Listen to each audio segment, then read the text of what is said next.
And welcome to a Friday edition of the X Zone. I am Rob McConnell. We're coming to you from our broadcast center and studios in Niagara, Ontario, Canada. If you'd like to find out about the programming we have available for you, 7/24/365 on the X Zone Broadcast Network, visit www.xzbn.net. And for the X Zone TV channel on Simul TV, simultv.com, and in the search engine, just type in X Zone.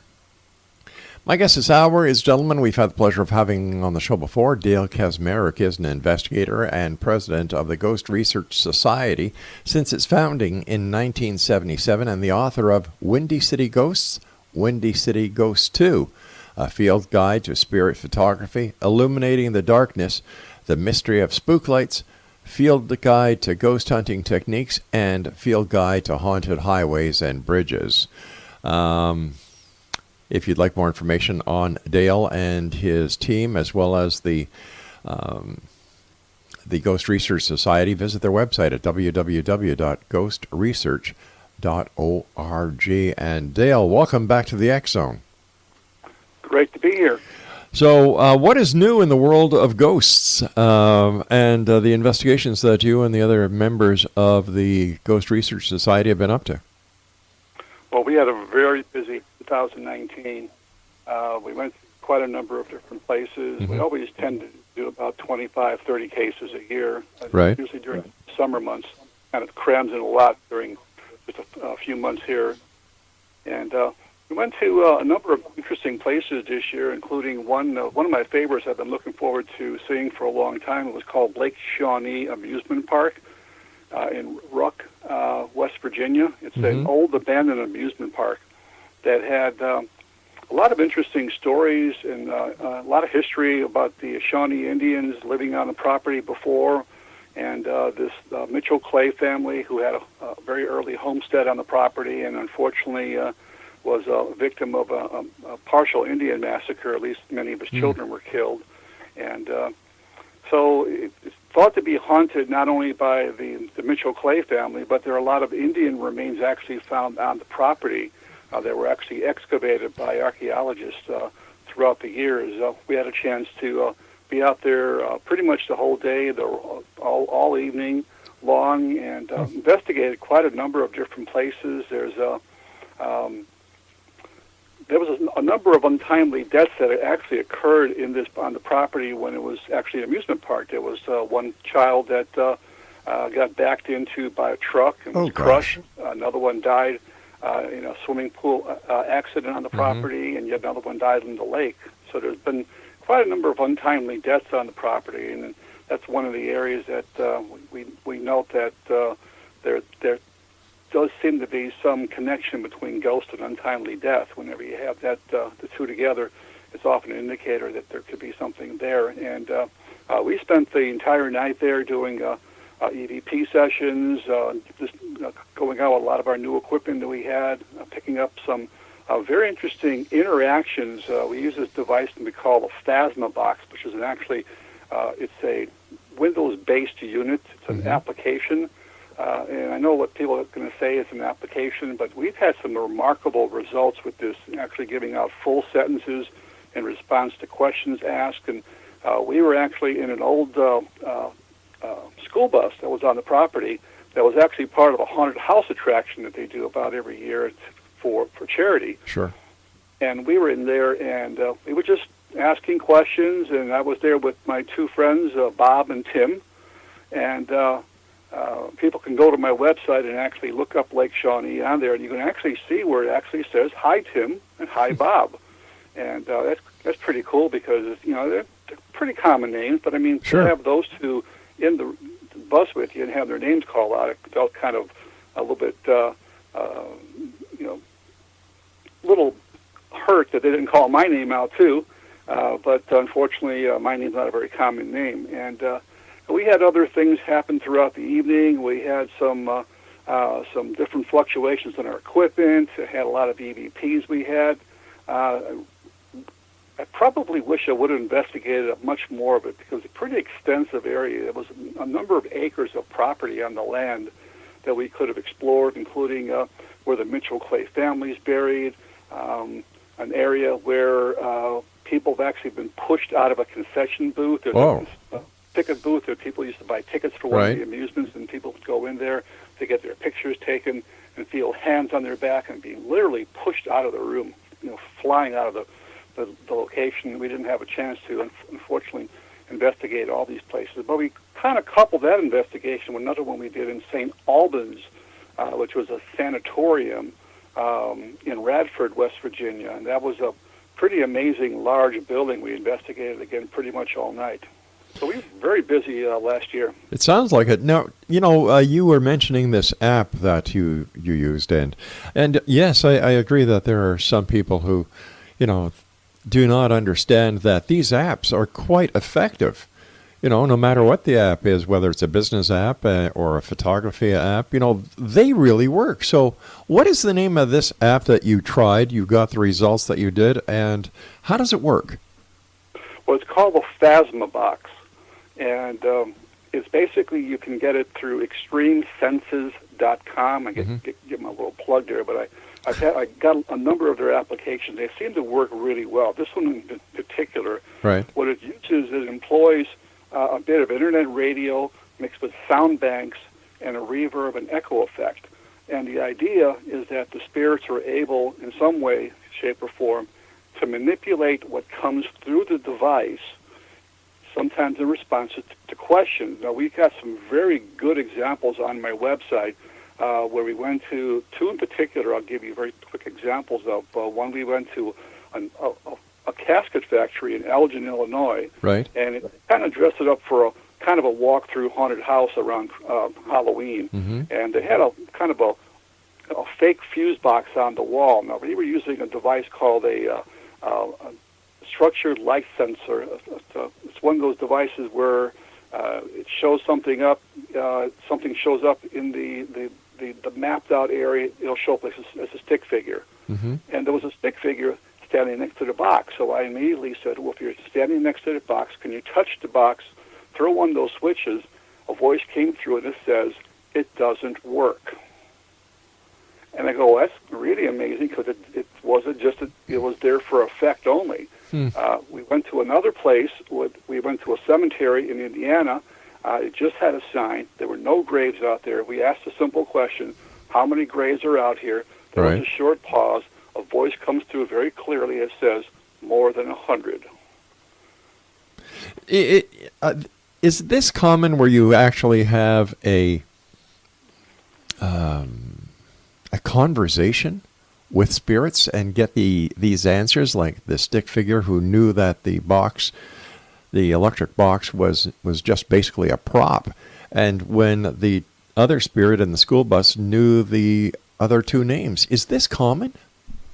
It's becoming more common. I see. I mean, throughout the years, I've been doing this since the middle 1970s.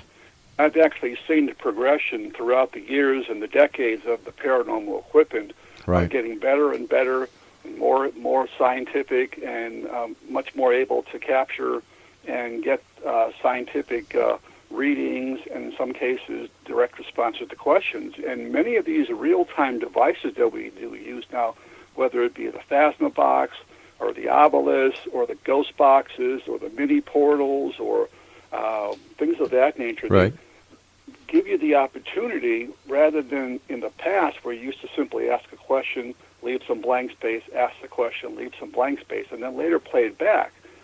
Here, you can actually ask a question, and in some cases, not all the time, but in some cases, and becoming more often than not, you'll get some kind of response. Now, it may be kind of an off-the-wall response that doesn't make any sense, and I often attribute that to like a child playing with a new toy. They have to learn how to manipulate the device before intelligent responses begin to come out. And then we might get a word that comes through. We might get an entire sentence that comes through. There are many examples on my website of entire sentences coming through that make perfect sense to the questions we just asked. We've got to take a break here, Dale. But Exonation, go to Dale's website. It's a fascinating website. You'll be able to hear the examples that we're talking about here and a lot more. Once again, Dale KACZMAREK is our special guest this hour, and his website is ghostresearch.org. That's www.ghostresearch.org. And Dale and I will be back on the other side of this commercial break as we continue here in the X Zone from our broadcast center and studios in Niagara, Ontario, Canada. Don't go away.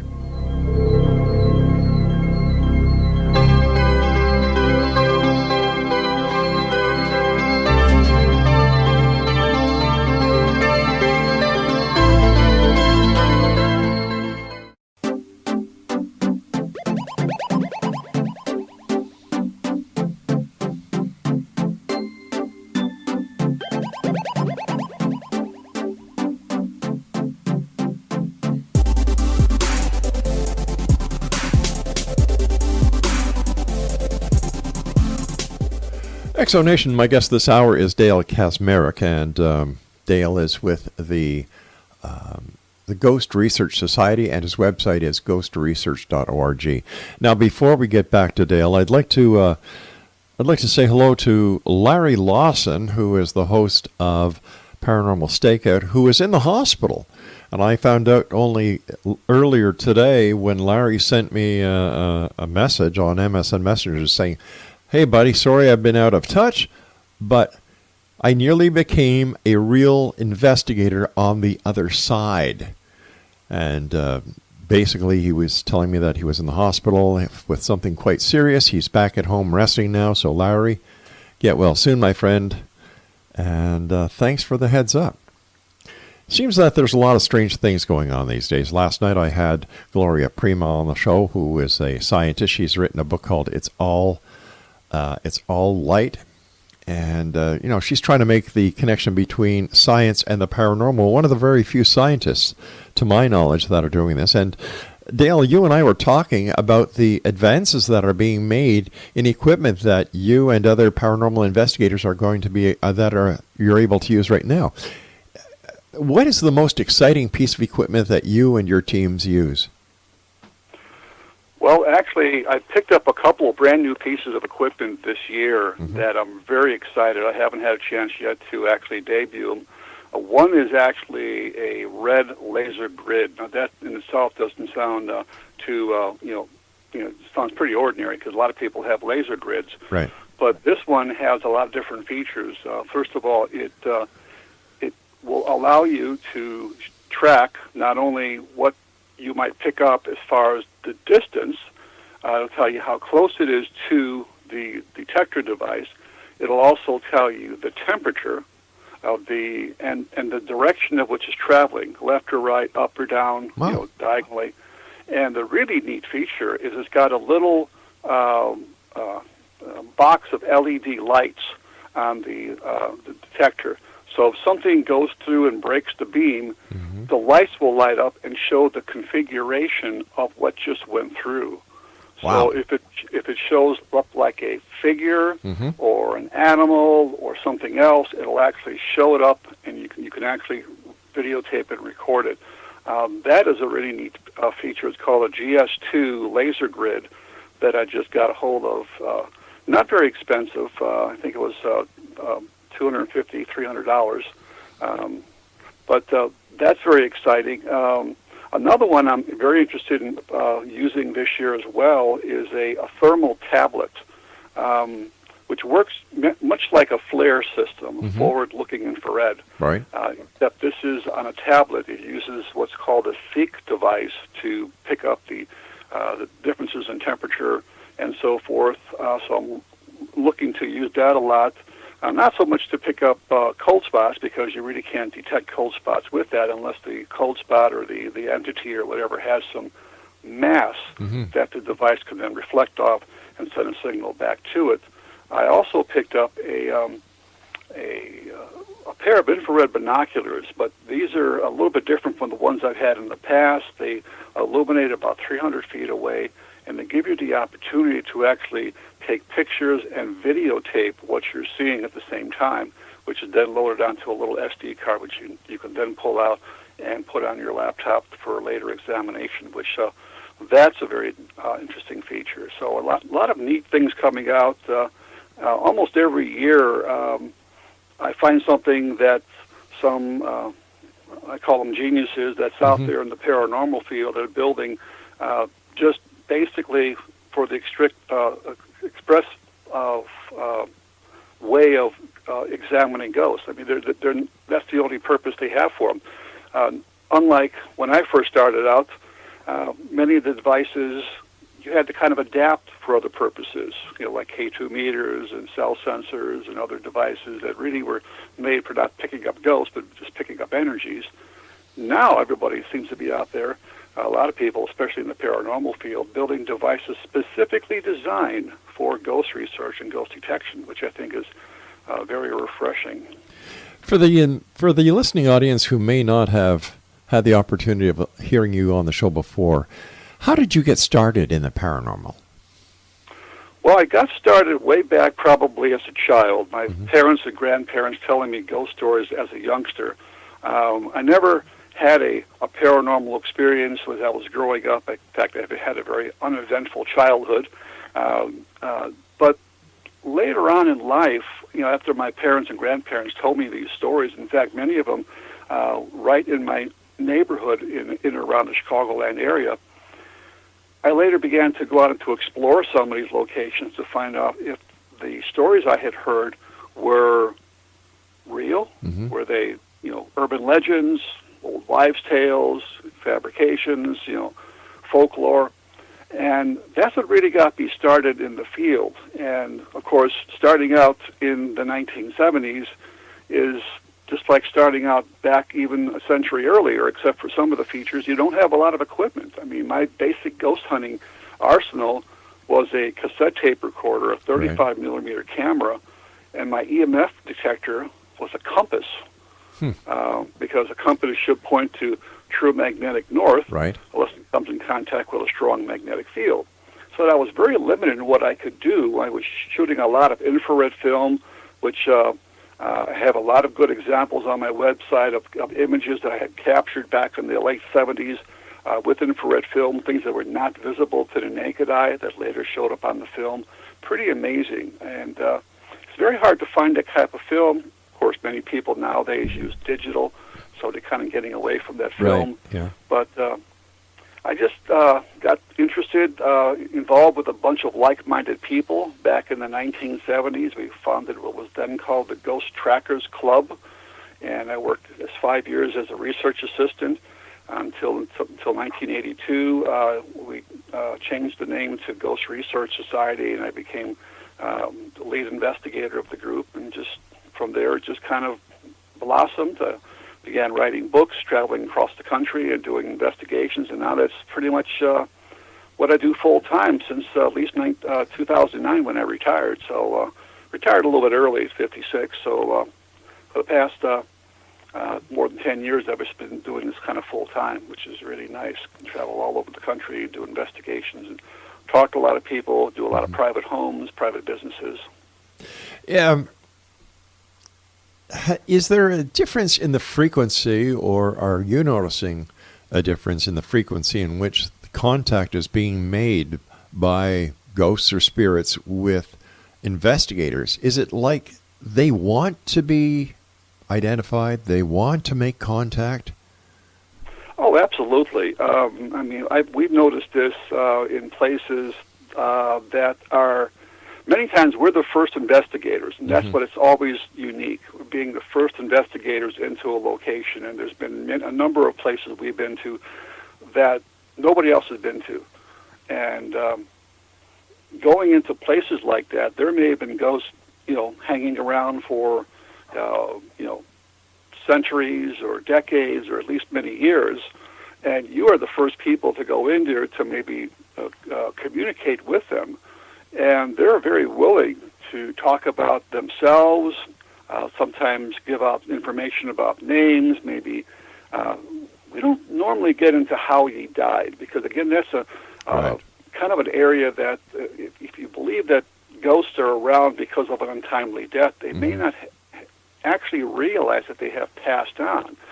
So we just try to hold a conversation with the spirit, just like me and you are talking on the phone, and if that doesn't work, then we try to do like role-playing. If we're in a hospital, in an old hospital, we might be dressed up in doctor's uniforms and maybe trying to operate on patients, or just make-believe operations, Sure. that is. Or, if we're in a Civil War location, we might have Civil War trigger objects or things of that nature.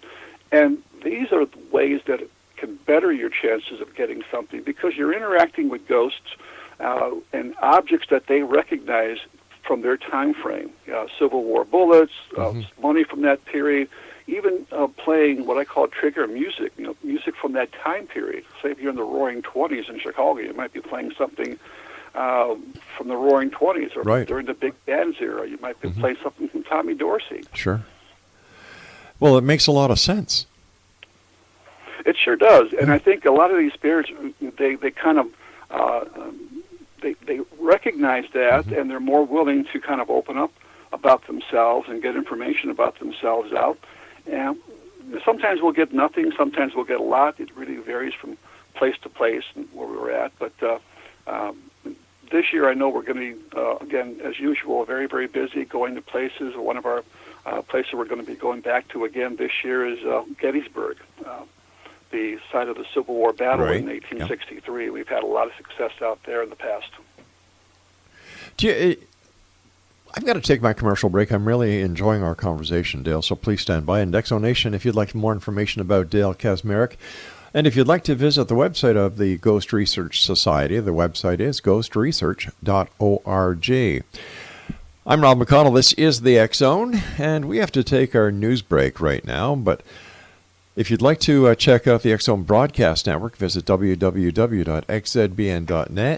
The X Zone TV channel on SimulTV on the search engine at simultv.com. Just type in X Zone, and all our programming is there. You can even, I think they even put up little clips now of the different shows we have up there. And, of course, the X Chronicles newspaper is always free with our compliments at www.xchroniclesnewspaper.com. I'll be back on the other side of this news break as we continue from our broadcast center and studios in Niagara, Ontario, Canada.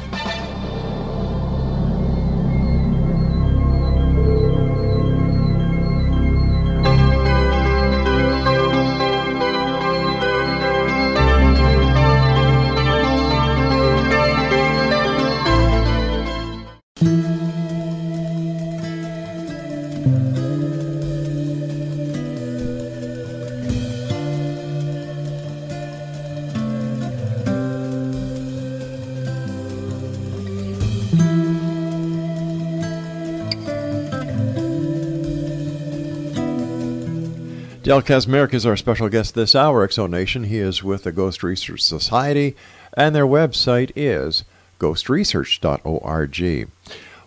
Dale, what do you think about these people who go in and they actually seem to taunt or to challenge the ghosts? Why do they do that? You might call it provoking, actually. That's what we like to use the term. We have never provoked. In fact, I think it's, in some cases, very disrespectful to go into a location and to provoke a spirit that might be there. We get a lot of our evidence without even having to do that. So I know some of these TV shows on TV do that. There are a couple, I won't mention their names, that are very known for provoking. They seem to get some results, but again, it's a TV program, so you're really not sure. They're like reality TV shows, I like to call them, not truly what the field's all about. Right. But I think that when you go out to a location, you should be very respectful of spirits that might be there. Again, like we do, try to just talk with them like me and you are talking, try to get information about why they're there. Maybe they don't realize that they have passed on. Just generally converse. My real purpose of going out to these locations is to try to gather evidence. Obviously, I like to have an experience myself. I mean, a lot of people would probably run if they had an experience like something tapping them on the shoulder or something appearing in front of them. But these are the kind of things I live for, is going to places to literally see, experience, and bring back evidence that I can say, through what we've collected as far as video, audio, pictures, or just personal encounters at locations, and Right. I try to share those on my web page and also my YouTube page. I have a Facebook page as well that people can go to, the Ghost Research Society on YouTube. They can also find me on on Facebook and on YouTube. So I think that, again, getting back to provoking, it's just something that we just don't do. We get plenty of evidence without having to provoke, and I think we get a lot better evidence. I think sometimes if you provoke and you're disrespectful, and then you get a kind of a negative response back, well, then you've kind of asked for it, pretty much. The spirits are maybe not so happy that you're doing that, and they might kind of lash out in one way, shape, or form. Is there a connection between the type of investigation that you do? I've always thought you're a very credible person, and you're very logical, and I love the way that you and your group go out, and the respect that you show is amazing, because I've had guests on this show, and I'm not going to mention their name, but everything about them is demonic. That's Is this something showmanship? that I've noticed too, unfortunately, and it's a shame because I see so many of these TV shows. Again, I'm not going to mention the names, but they're on mostly on the Travel Channel here in the States. I've been on the Travel Channel several times myself, but when I first started out, I mean, it was looking for the possibility that there was life after death, and that was my big reason for getting involved, and also trying to prove one way, shape, or form that ghosts exist or don't exist. And you don't always have to go after something that's very negative. A lot of these TV shows, when they first started out, they were literally just investigating what I would call ordinary ghosts, or like a Casper type ghost, a friendly spirit, a disembodied spirit of a once living person like you or I that's for some reason hanging around a location. But I guess for some reason that wasn't enough for the TV sponsors. They wanted something more sensational, and this is what I truly believe.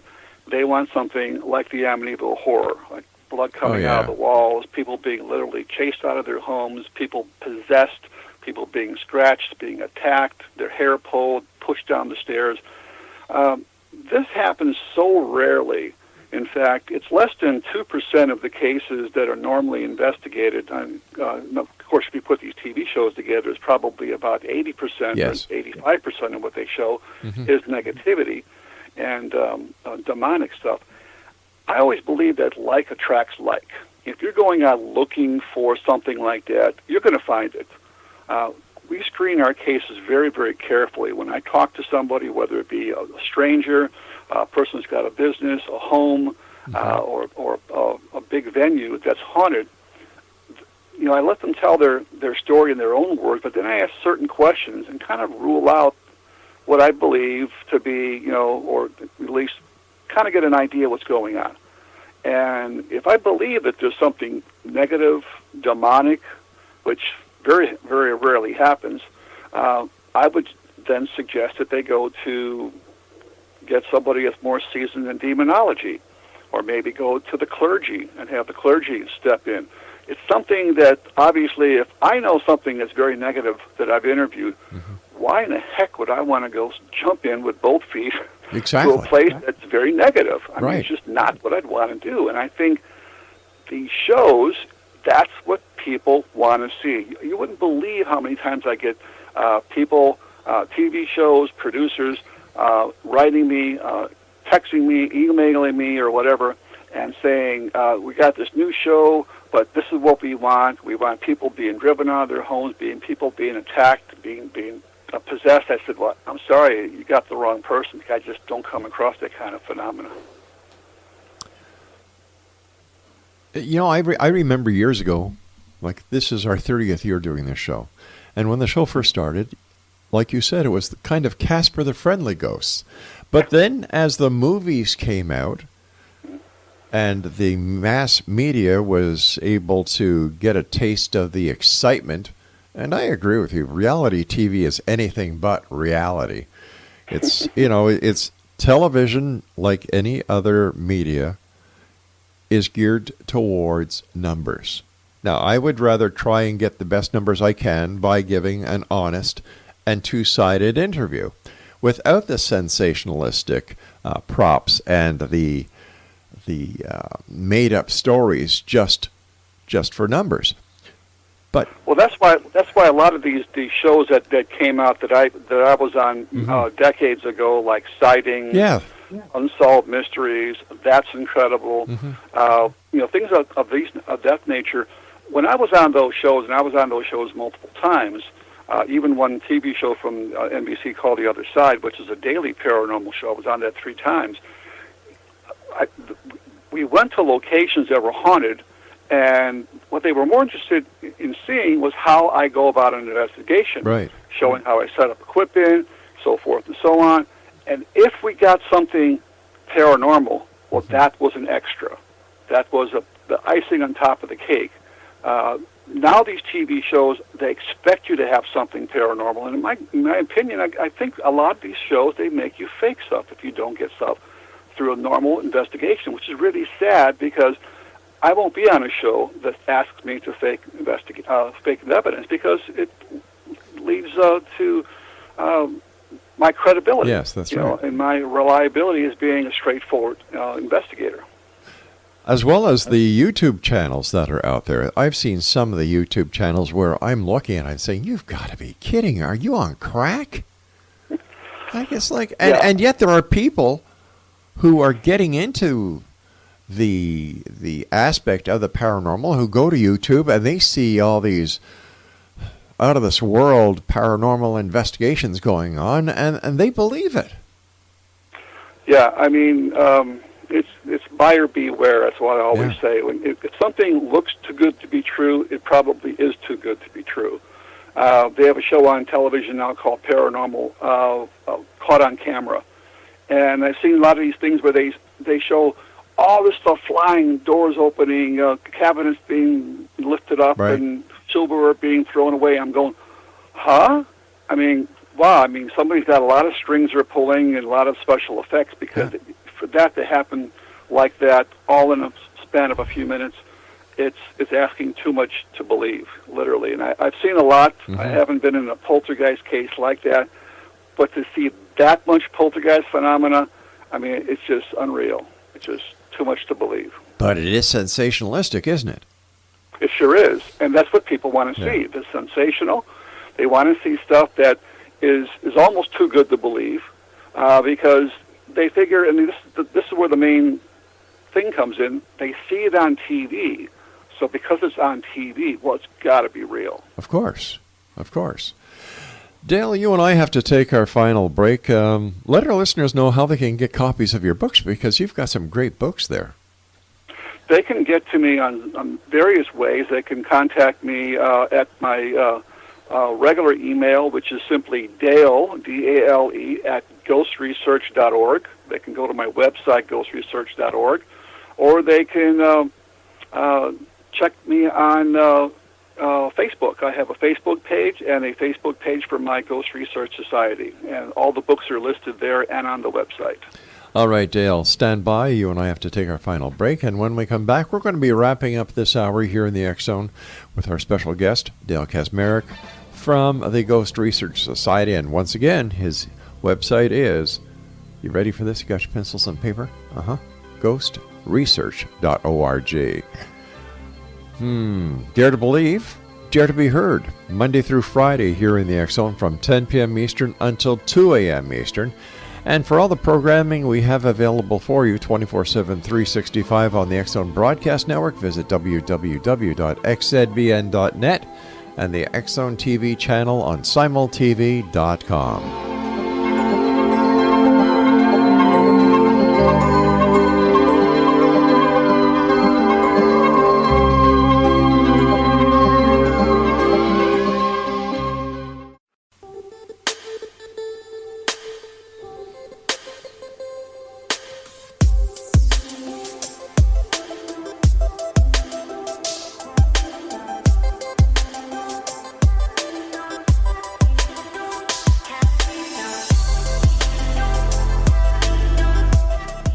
Dale KACZMAREK is our special guest. He is with the Ghost Research Society, and their website is ghostresearch.org. First of all, Dale, I want to thank you so much for joining us. It's been a great hour here with you, hearing about the advances in paranormal technology, as well as some of the cases that you've worked on. But when it comes to Gettysburg, that to me apparently seems to be the mecca of the paranormal in the United States. Why do the ghosts remain there? Well, again, getting back to that idea of untimely death, just think of what happened during the war between the states. Yeah. You had literally people standing up 30, 40, maybe 100 yards from one another, just standing up and shooting at each other. Wow. And going down in big rows of, when cannonballs hit it, or shrapnel and so forth. The poor sanitary conditions, amputations, gangrene, dying, being left on the battlefield, just all of that put together literally is a feeding ground for ghosts. I mean, I have literally traveled through, almost hate to brag, but almost every major battle of the Civil War, especially east of the Mississippi. And I've come across quite a number. I've investigated several places, including Gettysburg, Antietam, Fredericksburg, and a few others. At night, was able to get out there after hours. But Gettysburg is one place that always seems to draw me back because of the amount of people that were there. You had 80,000 people on the Union side, 75,000 on the Confederate side, and that town only held about 2,000-3,000 people. So you can imagine how many. You get 155,000 people suddenly there fighting, and horses dying, and people just being left on the battlefield. I think the spirits that are on there, again, that many of them maybe don't even realize that they have passed on. They have a story to tell. I mean, you hear cannon fire, you hear musket fire. I've actually seen horses, visual apparitions at night of horses walking along the trail, and they don't take horses out at night. I've smelled cherry pipe tobacco. I've seen strange lights. I've had experiences through EVPs out there and disembodied voices. So these places are great. It's one of my favorite places to investigate our Civil War battlefields, and we're going to be going to a couple of them, including Stones River, which is down in Middle Tennessee. I'm going to be meeting with a police officer that actually had an encounter out there, and hopefully try to recreate what he had, and maybe even be able to videotape it this time. So I always tell my people that are out there listening, that's an easy gimme if you want to have a good chance maybe picking up something. Go to a Civil War battlefield or Revolutionary War battlefield or someplace like that where there's been great loss of life. Apparently the asylums and hospitals are also a hotbed of activity. Absolutely. Hospitals, prisons, sanitariums, places like that where there have been either violence perpetrated on other people by other patients, or in some cases in prisons where people have died or been killed by their other inmates. Hospitals, obviously, another great place because of people that die in hospitals all the time. But I mean, mostly the trauma. People that come in, they're gunshot victims. They're, they have some untimely way of leaving this earth. Maybe it wasn't, it was an accident, perhaps. Maybe they weren't supposed to leave the earth when they did. And those are the ones, again, that sometimes are just kind of like in a self-made purgatory. They're between two worlds, and there's waiting for people to kind of seek them out and communicate with them, and that's what we've been doing for many years now. Well, while you were talking, a question came to mind. If these spirits are staying behind, what does this do to the concept of reincarnation that some people believe in? Well, I'm not sure. Reincarnation, again, is just basically reincarnating, just going in from one body just to another life, and people that have had past life experiences or have been regressed actually tell about their previous life experiences, not their future life experiences, but their previous life experiences.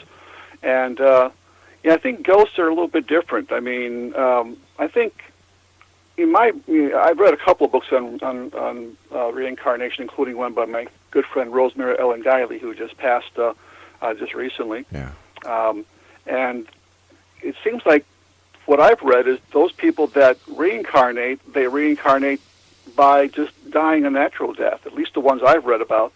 It's not so much the untimely people, the untimely death. So maybe that's where that mix comes into play. Got about 5 minutes left. What has been your most favorite, out of all the years that you've been doing paranormal investigations, your most favorite paranormal investigation? Well, that's asking for a lot, isn't it? I thought so. I would say probably one of the ones I really enjoy doing, and I've been there about 3 times, is Trans-Allegheny Lunatic Asylum in Weston, West Virginia, a 256,000 square foot building. I actually had some direct communication and an experience where a ghost actually touched me, which not happens that often. We were in an isolation ward. There was a female patient named Ruth who did not like male patients. I was investigating that location with 3 female investigators, which is very important to note. I was the only male investigator there. Suddenly my hand felt like it went to sleep. My hair stood up on end, goosebumps all over. The other 3 females felt nothing. No recordings, nothing on the temperature gauges, and then something literally grabbed my butt cheek. Wow. A cold hand, and you can actually see it on the link that I have on my site. I spun around. I was a little shocked at first, but I just kind of said, bring it on, because I wanted to experience it again. And again, those females felt nothing. We were doing an EVP session. I asked, do you want us to leave, or do you want me to leave? One word came through, you, which made sense, because I was in an area where she did not like male patients, male visitors, doctors, orderlies, whatever. So I think that is a location that literally I heard at least and recorded 9 disembodied screams during the first time I was there, which you can hear about 8 of them on my website, the more louder ones that were very audible as we walk through. And that's at www.ghostresearch.org. How can a ghost that is basically invisible touch you? Well, I think it's the energy that the ghost is exerting. Basically, when a ghost is manifesting in an area, it leaves behind a cold spot, a wake of coldness in the air. They use the heat to manifest, we believe, the heat being energy, molecules moving together, creating friction, creating heat, and that's what they use. They use the energies from our bodies, from our batteries to also manifest. And sometimes what we're experiencing is actually the energy, the physical energy given off by these spirits that come in the form of a touch on the shoulder, a brush on the hair, a grab on the butt cheek, or something like that. I think that's what we're really experiencing, is that energy. If one of our listeners tonight would like to become a paranormal investigator, what should they do? What are the do's and what are the don'ts? The big thing is I would always suggest somebody finding a research organization or somebody who's been doing it for some period of time, not an expert. I don't think there's any experts in the field, but people that have more whiskers, so to speak, and join that organization, kind of go along with them for a while and experience what you can experience, learn from them before you go off on your own. I think a lot of people make the mistake of trying to create their own group, never having investigated before. They make a lot of mistakes. They watch too many TV shows, and they get into many bad habits as a ghost investigator. Join a group that's well established, and I think you never go wrong. Do you give courses as well, Dale? I sure do. I do courses on ghost hunting techniques. I do. I have one on spirit photography, one on EVP. We're going to be putting some of those actually up on my site sometime this year. I'm actually recording a bunch of YouTube videos and how-to videos that people can actually look at, which is kind of a smaller cram course, but then if they're more interested, they can always check me out when I'm doing a conference or doing a workshop in the area, and I always put that information up on my website. You know, the time has come when you and I must say so long. Again, thank you so much for joining us. And let our listeners know one more time how they can contact you and find out all about your organization. Sure, they can get me on my website at www.ghostresearch.org. That's ghostresearch.org. Or they can get me on my email at simply Dale, D-A-L-E, at ghostresearch.org. Or check me out on Facebook. Dale, thank you so much for joining us. Take care of yourself. Continued success, and let us know if you come across anything startling, interesting, or out of this world. We'd love to hear from you. I sure will. Thanks for having me, Rob. Take care, pal.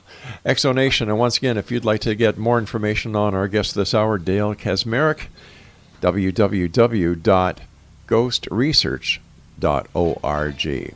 Now, I'll be back on the other side of this commercial break with the news as we continue right here in the X Zone from our broadcast center and studios in Niagara, Ontario, Canada. My name is Rob McConnell. Don't go away.